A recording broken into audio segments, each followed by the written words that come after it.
Kaleshwaram project ఇష్యూతో Telangana రాజకీయం రసవత్తరంగా మారింది. ఇప్పటికే జ్యుడిషియల్ కమిషన్ రిపోర్ట్ అందించగా రేవంత్ సర్కార్ నిర్ణయం ఎలా ఉండబోతుందనేటువంటిది ఆసక్తి రేపుతోంది.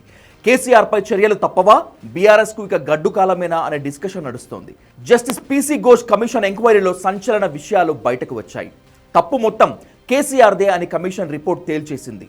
స్మితా సబర్వాల్ నిర్లక్ష్యం కూడా ఇప్పుడు ఆయన మెడకు చుట్టుకున్నట్లు కనిపిస్తోంది.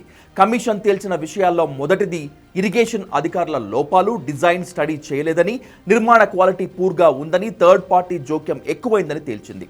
రెండవది, కమిషన్ ముందు ఇరిగేషన్ అధికారులు తప్పుడు సమాచారం ఇచ్చారని, నిపుణుల కమిటీ సిఫారసులు తుంగలో తొక్కారని వివరించింది. ఇక మూడవది, అప్పటి సీఎస్గా ఉన్న ఎస్కే జోషితో పాటు సీఎంఓ సెక్రటరీగా ఉన్న స్మితా సబర్వాల్ నిర్లక్ష్యం కారణమని వివరించింది. కేబినెట్ ముందు స్మితా సబర్వాల్ కీలకమైన డాక్యుమెంట్లు పెట్టలేకపోయారని తెలిపింది. నాలుగవది, బ్యారేజ్ దెబ్బతినడానికి కేసీఆరే కారణం. ప్రాజెక్టులోని మేడిగడ్డ, అన్నారం, సుందిళ్ల బ్యారేజ్ల నిర్మాణం నుంచి కాంట్రాక్టుల అప్పగింత, అంచనాల సవరణ, బిల్లుల చెల్లింపు సహా అన్ని కేసీఆర్ కనుసన్నల్లోనే నడిచాయని కాళేశ్వరం జ్యుడిషియల్ కమిషన్ తేల్చింది. ప్రాజెక్టులో ప్రతి చిన్న పనిలోనూ ఆయన జోక్యం చేసుకున్నారని వివరించింది. కేబినెట్లో చర్చించకుండానే, సరైన ఫైళ్లు లేకుండానే ప్రాజెక్టు పనులను చేయించారని తెలిపింది.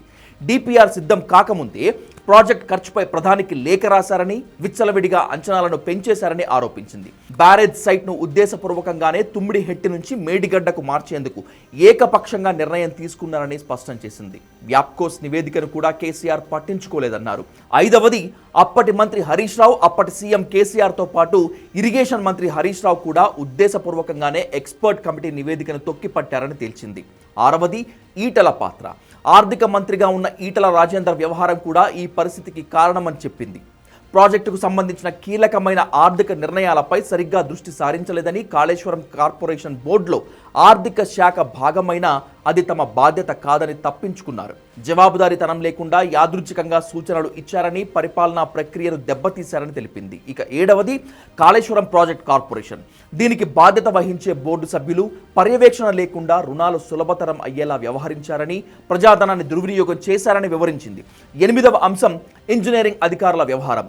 కాళేశ్వరంలో ఆర్థిక అవకతవకలు, నిబంధనల ఉల్లంఘన జరిగిందని, ప్రాజెక్ట్ అధికారులు నిర్మాణ సంస్థతో కుమ్మక్కయ్యారని తేల్చింది.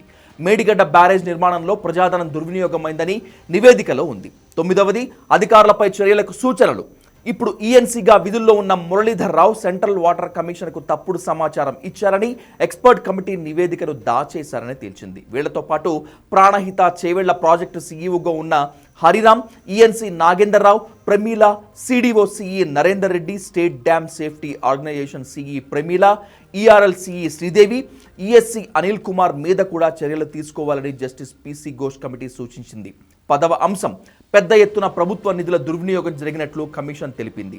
అయితే ఇప్పుడు ఈ రిపోర్ట్ కేబినెట్కు చేరగా ఎలాంటి నిర్ణయం తీసుకుంటారనేటువంటిది సర్వత్రా ఆసక్తి రేపుతోంది.